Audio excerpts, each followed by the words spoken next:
Most guests sat down with Johnny for an interview. A few got him to drop the script. It's like a marriage, you know? Yeah. You know.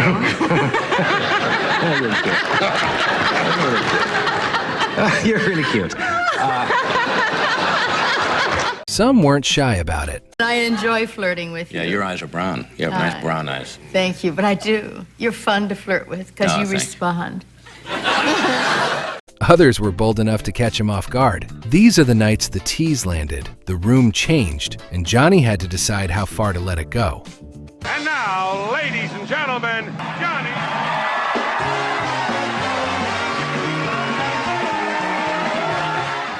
By 1978, millions of Americans knew Suzanne Pleshette as Emily Hartley on The Bob Newhart Show. For 6 seasons, she had played Bob Newhart's quick, smoky-voiced wife, and Johnny was part of how that pairing began. Producers had seen Suzanne with Bob on The Tonight Show, and it helped lead to her casting. So when she sat down at Johnny's desk, she wasn't trying to win him over. She already belonged in that chair. Suzanne started with small talk. At least, it sounded small. By the way, you Yes. have the cutest feet.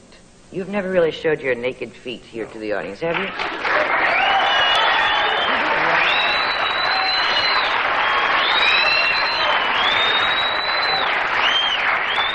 With all due respect, are you into feet, the other Alan? parts are cute too.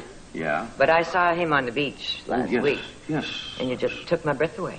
Oh, come Took my now. breath away. I came out of the shade to see who it was. Just, yes, right, you're not a... Yeah. Just my feet, that's all? Only a friend could open a conversation that way, and only Johnny would actually get up and prove her point. Oh, God, I get so hot. Come on. Now, you got me into this. Now,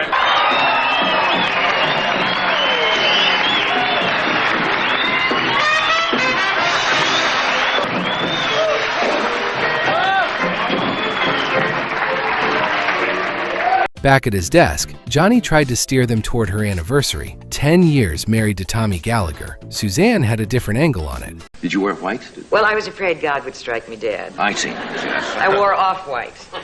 The first time, when I married Tommy, the first time I wore gray and white. You know, and they were taking bets in the hall that it would never last.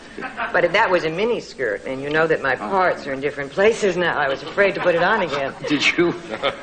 I don't want to be... You remember my cute little knees? You have They're nice my knees. cute little ankles now. I did. Oh, come on. With Suzanne, the teasing came from friendship. With the next guest, it came from something they never explained. And in 1980, that something was still off limits on television. Dyan Cannon walked onto Johnny's stage in 1980. She arrived bright, loud, and completely happy to see him. By then, the audience knew her as Cary Grant's former wife and an Oscar-nominated actress with a laugh you could hear from the back row. Within 2 minutes, she had Johnny reacting before he could settle into the interview. Because you do. You have this. It's true, he has. Does that come from playing tennis? Every day I do, I stand straight for a while. Johnny found his way back, and then he said something he didn't usually say to a guest. I just got rid of him for a while. It's like a marriage, you know? Yeah. You know.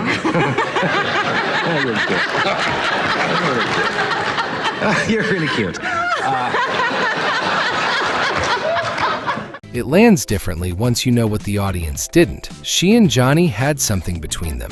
Not the kind either of them was going to explain from that couch. Watch the next exchange with that in mind, and the joke plays a little differently. Johnny tried to move the conversation onto safer ground. Dyan turned it right back on him. We've known each other, Johnny, for a long time, Joanna and I. I didn't know that.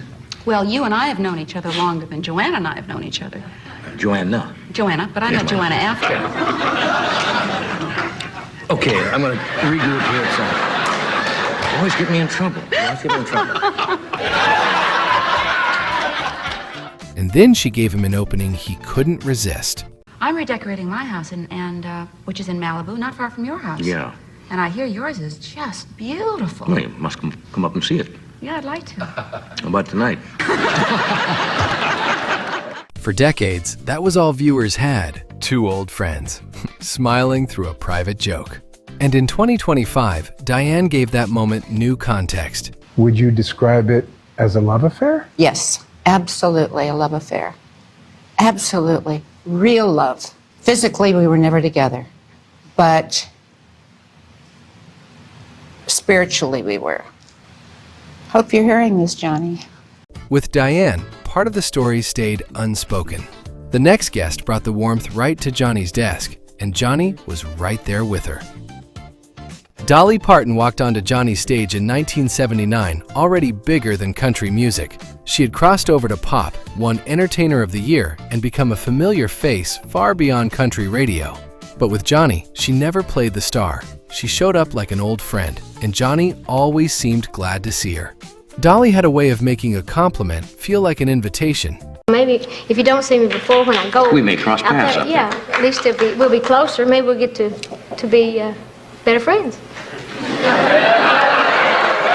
tell you, no, I'm serious. I really mean that. I think, yes. They're all ready. Well, you see, this audience takes everything the wrong way. Then Johnny brought up something most hosts wouldn't. With anyone else, it would have been a misstep. With Dolly, it was a fun back and forth. I have one of the smallest waists I've ever seen. Well, I don't know if it's my waist a little. It's just my. Just in contrast to. Yeah, maybe. But Know what you do? You can't be more than 22, 23. Well, I'm about 22 right now. I still got a little bit of weight to lose, but I've always been Don't lose too lucky much. in that way. Yeah. Well, don't lose my image. Well, you know. I can't take all your joking material away from you. No, I wouldn't. No. I wouldn't joke about that. No, I appreciate you keeping me hot. In fact, before we talk up all my time.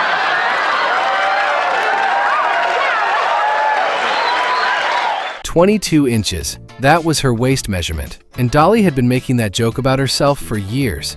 A few minutes later, Dolly put the whole thing in one sentence. Yeah. You said one time, once I got to be real famous, I probably wouldn't come back on the show, but I always will. I'm here about as much as you are.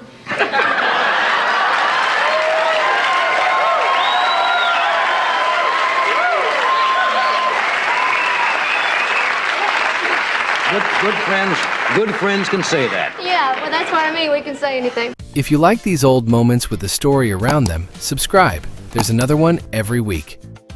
With Dolly, the joke was right there on the surface. The next woman brought a different kind of confidence, and the moment she sat down, the whole room could feel the air shift. Angie Dickinson was nearly 50 when she came back to Johnny's couch in 1981. By then, she had Rio Bravo, Ocean's 11, and Policewoman behind her, and a long friendship with Frank Sinatra's Circle. She knew how to hold a camera without chasing it. She had also known Johnny for a very long time. That night, Johnny had brought her on the show to talk about sensuality.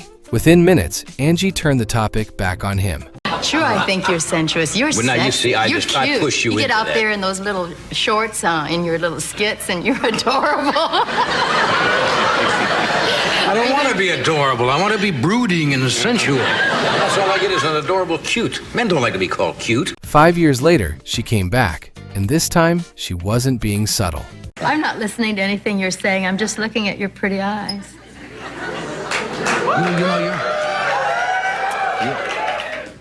You're flirting, aren't you? Huh? I mean, kind of. Knowing when you get me into a frenzy that you can just drop it like that. I can't do that. Then Angie said out loud what the room was already reacting to. I'm sorry. I'm just not a good guest tonight, and I apologize publicly. You're a fine guest if you're on Ed's show. And I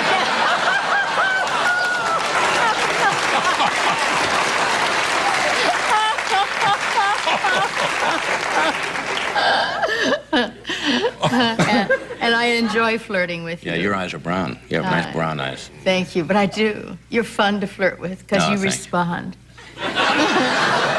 Just within limits. Yeah. Within limits. For decades, that was the whole story between Johnny and Angie, a kind of chemistry the audience could see, but nobody could quite name.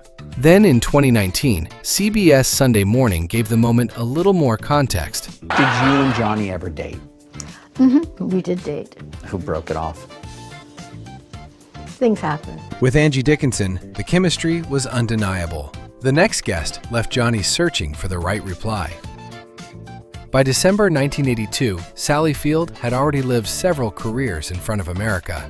In the 60s, viewers first knew her from the television shows Gidget and The Flying Nun. She was already a familiar face in millions of American homes. Then came Norma Ray and the Oscar that changed how people saw her. Sally came through that curtain knowing exactly where she wanted the conversation to go, but Johnny did not. I got up and I said something, I was very nervous, 2,000 people very quickly, and sat You were down. very sweet, though. That's it. You see? What's I that? am always very sweet, and I get nauseous. I just thought, I'm really sick of this, talking to, David Hartman, and he's very sweet, and I'm very sweet, and I talk about the carpool, and Johnny, I want to talk about doing it.